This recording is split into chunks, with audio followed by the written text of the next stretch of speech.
Udah tuh. Enggak, ada yakin? Coba tes ya. Iya. Aku punya. Ya, emang bawa ini apa bersihnya? Aku ya bang, gitu tuh. Alhamdulillah ketemu saudara kembar. Ya. Edit. Mau jadi es teh mat nih. Bukan es teh mat, Es teh manis. Es tomat. Udah nongol ini Facebook Pak. Tuh. Nongol ntar. Ntar ke sini. enggak ini bikin dong.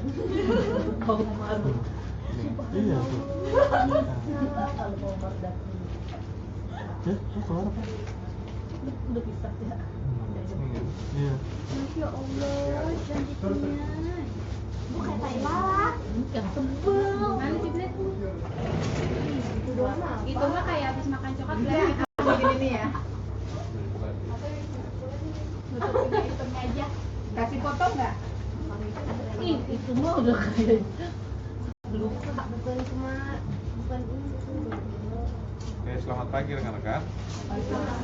Kita saat ini ada di gelombang kedua untuk briefing. Ya, jadi gelombang pertama kemarin sudah habis, maka sekarang adalah gelombang kedua akan dibuka oleh Pak Reja. Setelah itu nanti kita akan mulai dari abjad. Mulai awal lagi dari abjad berlaku untuk lintas trik dulunya ya. Nanti saya dapat ya, kalian kira-kiranya kalau misalnya namanya abjadnya apa ya, itulah yang nanti akan tampil ya sesuai abjad. Kita pastikan dulu ya, kita pastikan buat besok yang A itu siapa yang A? Alif. Suaranya Untuk besok nggak keluar. Alif, Aini, Udah Nama Pak. panjang Nela. Pak, berarti nggak perlu Nggak ada. Ya, Aimas, ini Pak, ini. Ayo, Ini settingannya gitu Pak. Hai, Mas. Nah, apa yang akan dipresentasikan Pak Reja selain mengenai Udah materinya selesai. yang penting sebagai isu penting,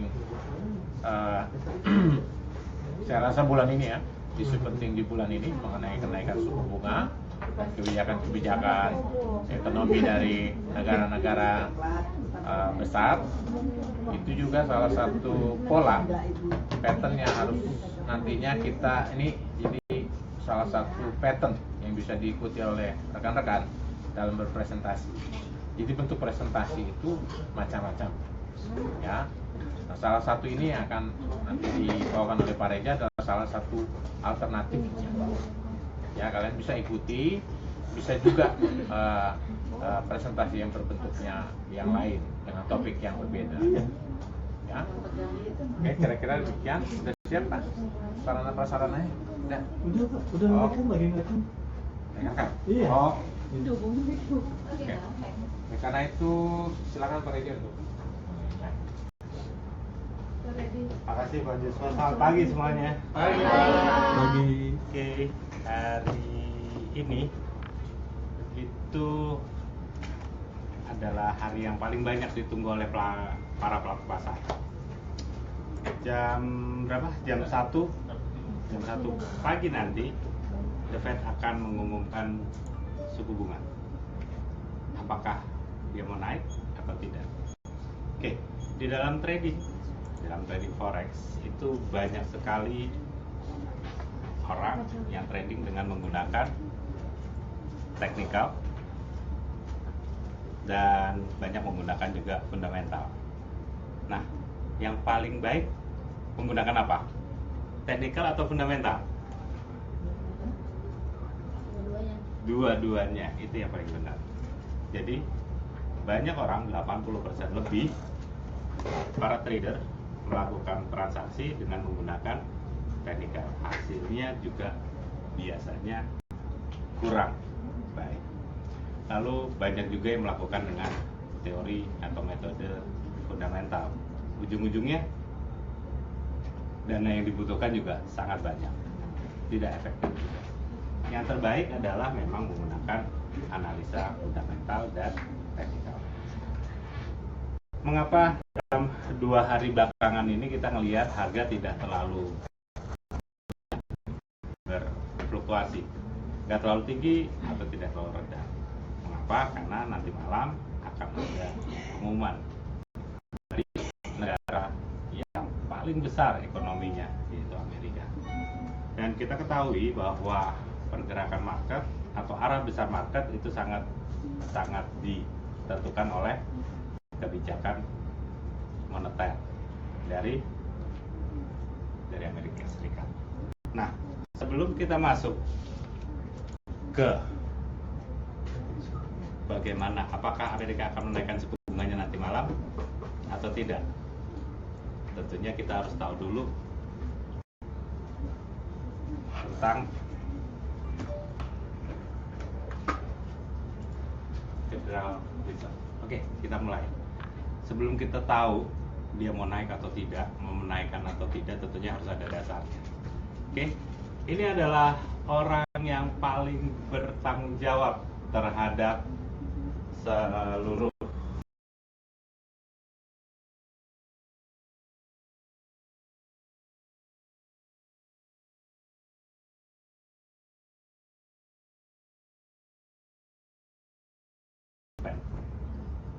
ini adalah orang yang merancang kebijakan moneter atau kebijakan keuangan di Amerika Serikat. Dia adalah gubernur bank sentral yang cukup lama. Anda bisa lihat 4 presiden ya, itu pernah bekerja sama dengan beliau, sehingga membuat Amerika menjadi cukup baik perekonomiannya. Saking baiknya, saking bagusnya, oke, dia sampai-sampai membuat suatu paket-paket yang menarik untuk investasi. Nah, apa yang terjadi? Yang terjadi adalah di akhir jabatannya dia itu terjadi suatu penggelembungan perumahan, sektor perumahan. Nah, sektor perumahan inilah yang menjadi awal dari bencana Amerika collapse. Pernah dengar subprime mortgage? Artinya apa? Ada yang tahu nggak?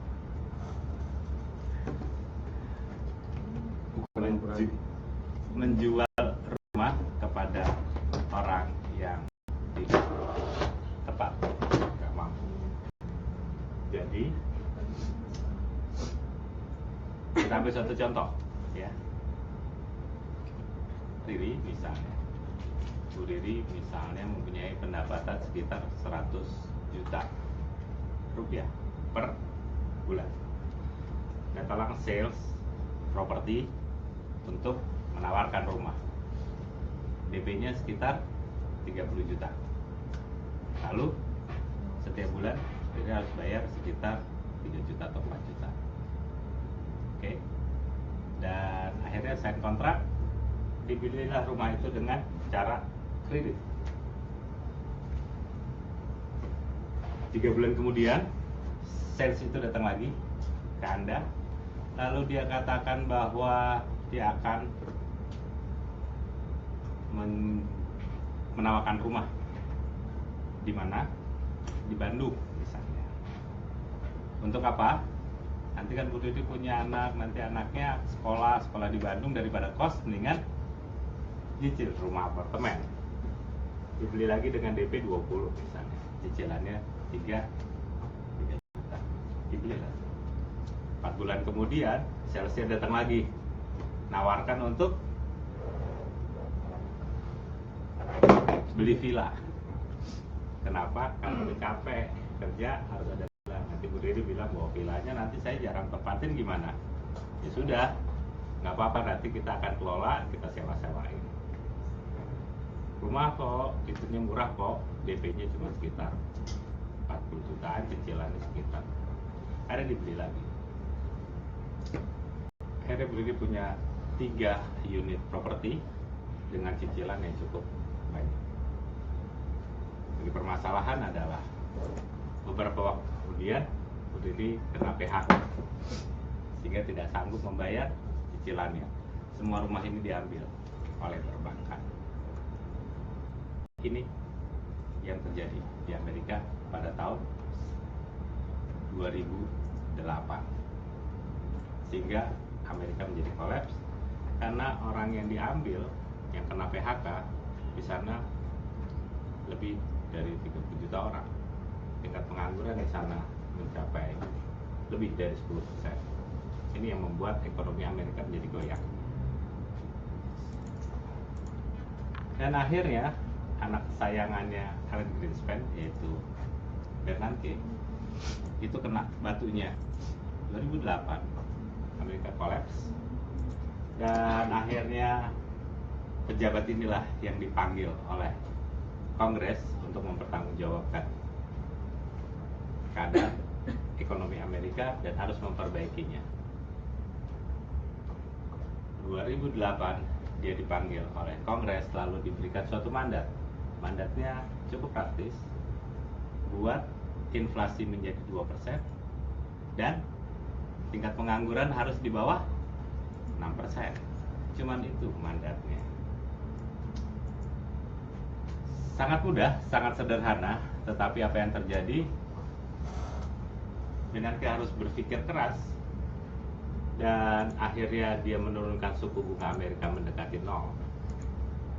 Tujuannya apa? Kalau suku bunga mendekati 0, artinya orang tidak akan menabung. Kalau nggak menabung, jadi membuat suatu bisnis. Kalau terjadi bisnis, dia akan menyerap tenaga kerja, sehingga 2 mandat itu bisa jalan, menciptakan lapangan tenaga kerja, dan inflasi pasti akan naik.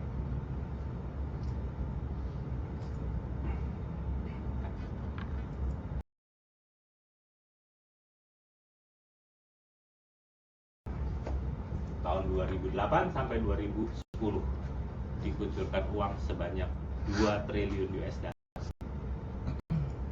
ya, untuk pembelian aset. Bagaimana ini bisa terjadi? Karena setelah tahun 2008 itu suku bunga sudah mendekati 0. Mau tidak mau, suka nggak suka, uang yang dibutuhkan akan sangat banyak untuk memperbaiki pasar. 2 triliun dikucurkan pada 2 tahun terakhir. Ternyata apa yang terjadi? Pada saat itu semua stok naik bagus. Perekonomian Amerika mulai terlihat berjalan. Oke. Tetapi masih tetap saja bahwa inflasi tidak keluar, tidak muncul. Sehingga mau tidak mau dikucurkanlah QE yang kedua. 2010 sampai 2011, 600 miliar US dollar dikucurkan ke pasar dalam waktu 1 tahun. Kita bisa bayangkan segitu banyaknya uang dipompakan, tujuannya hanya untuk menaikkan inflasi, tujuannya hanya untuk supaya industrinya menjadi besar dan menyerap tenaga kerja. Ini adalah model yang nanti kita akan lihat ini akan dilakukan sama negara lain selain Amerika. Next. Ternyata masih tetap saja inflasi tidak menguat. Akhirnya Bernanke mengatakan untuk memutar, menjadikan hutang jangka pendek menjadi hutang jangka panjang. Contohnya adalah Mbak Ica misalnya punya hutang yang tadinya harus bayar salah waktu 1 tahun dipanjangkan jadi 10 tahun. Enak nggak? Jauh lebih nyaman, lebih gampang untuk berusaha. Ini yang dilakukan dan ternyata ini juga belum memuaskan, lalu dikeluarkanlah QE yang ketiga, 40 miliar per bulan untuk pembelian obligasi perumahan. Ini adalah lanjutan dari semua kinerja dari Bank Sentral Amerika. Kita lihat 2008 ya, sampai 2013, 4 tahun. Amerika butuh waktu 4 tahun untuk membuat ekonominya menjadi jauh lebih baik. Dan akhirnya kita tahu bahwa mulai di akhir jabatannya Bernanke, dia melakukan suatu yang namanya taper. Taper itu apa? Meruncing. Meruncing itu artinya apa? Mengurangi pencetakan uang. Yang tadinya uang dicetak banyak, mulai dikurangi. Itu artinya taper. Dan ini pun yang dilakukan oleh siapa? Euro Central Bank terakhir ini. Kita melihat ya, dari mulai suku bunga menjadi mendekati nol, lalu pencetakan uang, lalu terjadi tapering. Begitu juga yang dilakukan oleh Euro Central Bank. Tandanya apa? Kalau sudah dana sudah mulai diruncingkan, mulai dikurangi, ya. Tandanya apa? Tandanya ekonomi sudah mulai membaik. Kalau sudah mulai membaik, apa yang akan dilakukan? Yang dilakukan adalah mulai ancang-ancang dia menaikkan suku bunga. 2015, Janet Yellen ini adalah penggantinya Bernanke, dan dia tentunya juga orang yang sangat paham terhadap kebijakan dari awal sampai hari ini. Dan kita udah tahu bahwa yang terjadi adalah berikutnya, dia mulai menaikkan suku bunga. Masa ini adalah masanya Amerika mulai membaik kembali. Dan kita bisa lihat 2015, 2016 dia naikkan suku bunga. Dan permasalahannya, apakah nanti malam The Fed akan naikkan suku bunga? Dia mau naikin suku bunga apa enggak nanti malam? Kira-kira? Hah? Alasannya? Oke, alasannya adalah karena Janet Yellen pernah mengatakan di dalam Kongres bahwa dia akan menaikkan suku bunga tahun ini 3 kali apabila semua data ekonominya membaik. Jadi yang harus kita lihat adalah data ekonominya. Ini adalah ekspektasinya bahwa mau tidak mau dia harus naikin suku bunganya di bulan Maret. Apa dasarnya? Dasarnya kembali ke mandat yang 2 itu. Yang pertama, mandatnya adalah inflasi 2%. Yang kedua adalah pengangguran di bawah 6%. Oke. Dan kita lihat, inilah inflasinya. Ini inflasi Amerika 2016 sampai 2017 sudah lewati batas, sudah melewati lebih dari 2%.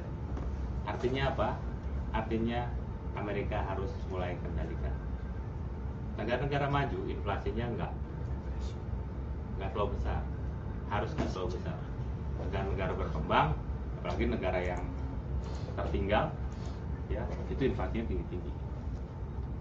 Oke, karena dia udah melewati 2, mau tidak mau dia harus naikin suku bunga. Bagaimana dengan sektor yang lain ya? Apakah dengan melihat inflasi aja terus dia mau naikin suku bunga? Enggak, masih ada banyak data yang harus dilihat. Apakah datanya membaik atau memburuk 2 bulan terakhir? Dan ini adalah datanya. Oke, kita lihat bahwa dari konsumen itu netral nggak bagus, nggak jelek. Oke. Kalau dari sektor tenaga kerja itu kita udah bisa lihat bahwa dia membaik, mulai dari non-farm payroll, mulai dari lowongan pekerjaan, mulai dari tingkat pengangguran, mulai dari pendapatannya walaupun agak turun sedikit itu buat kemarin jadi ada koreksi ya. Tetapi yang jelas bahwa ini adalah data yang selama 2 bulan terakhir yang kita lihat. Inflasinya itu juga kita lihat cukup baik. Perumahan, sektor perumahan juga bagus. Ini yang penting. Manufacture itu juga bagus. Pertumbuhannya juga bagus. Market indikatornya juga bullish. Anda lihat di S&P 500. Bonds-nya juga bagus. Semuanya bagus. Kalau semuanya bagus, apa yang terjadi? Ini harus dikendalikan. Caranya bagaimana? Tarik likuiditas dari pasar dengan menggunakan kenaikan suku bunga. Nah, apa yang diharapkan oleh The Fed, ya, oleh pasar beberapa waktu ke depan? Ini adalah forecast-nya. Ya.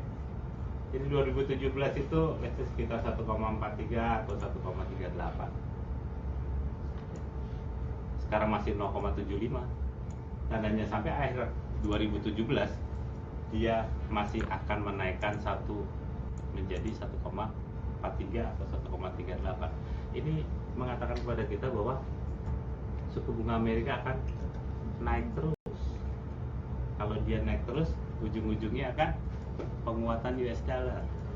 Tapi pertanyaannya adalah mengapa kemarin terjadi pelemahan? Terutama kita lihat di yen, USD depresiasi, turun koreksi. Saya cuma bisa mengatakan bahwa semua orang pada saat mendekati suatu berita besar tentunya akan melakukan profit taking, ya, profit taking. Jadi dia pasti akan mengambil keuntungan. Setelah itu kita bisa lihat apabila nanti malam Janet Yellen mempunyai suatu ketegasan untuk suku bunga dan optimis terhadap kenaikan suku bunga, maka bisa dipastikan dolar akan kembali rally. Tapi permasalahannya adalah pelaku pasar juga ingin melihat apakah Janet Yellen masih konsisten terhadap kenaikan suku bunga. Tetap kalau tidak konsisten, maka market akan terkoreksi, dolar akan kembali jatuh. Oke, ada yang mau ditanyakan? Mengapa dia naik? Data-datanya bagus semuanya. Tidak ada suatu alasan bahwa dia tidak akan naikin suku bunga. Itu sebabnya nanti malam kita akan lihat fluktuasi yang sangat tinggi. Kita akan melihat bahwa apabila Janet Yellen optimis terhadap perekonomian Amerika, maka dolar pasti akan sangat-sangat bullish. Long run-nya adalah sekitar di atas 2019, dia akan mencapai suku bunga. Baik, ada pertanyaan? Yang untuk trading euro itu juga perlu balik ke slide yang pertama. Untuk yang trading euro itu juga perlu hati-hati bahwa ada suatu perubahan, ya, perubahan indikasi bahwa Euro Central Bank sudah mulai masuk ke dalam tahap tapering. Artinya, ingat bahwa habis tapering, ekonominya membaik, itu dia pasti akan menaikkan suku bunga. Berapa lama kita nggak pernah tahu. Tapi yang jelas jarak antara tapering sampai kenaikan suku bunga yang dilakukan oleh Amerika itu hampir kurang lebih sekitar 1 tahun. Jadi kita bisa akan lihat dengan pola yang hampir sama yang dilakukan oleh The Fed, ya, dilakukan oleh The Fed. bersama itu juga dilakukan oleh negara-negara lain, yaitu Euro Central Bank. Negara mana yang mengikuti The Fed tetapi belum sampai ke tahap tapering, yaitu Japanese, orang Jepang, Bank of Japan. Itu belum, dia masih melakukan QE, dia belum melakukan tapering, sehingga nanti malam yang paling kencang gerakannya, paling banyak pergerakannya nanti akan kita lihat adalah USD Japanese yen. Itu kalau memang betul Janet Yellen melakukan suatu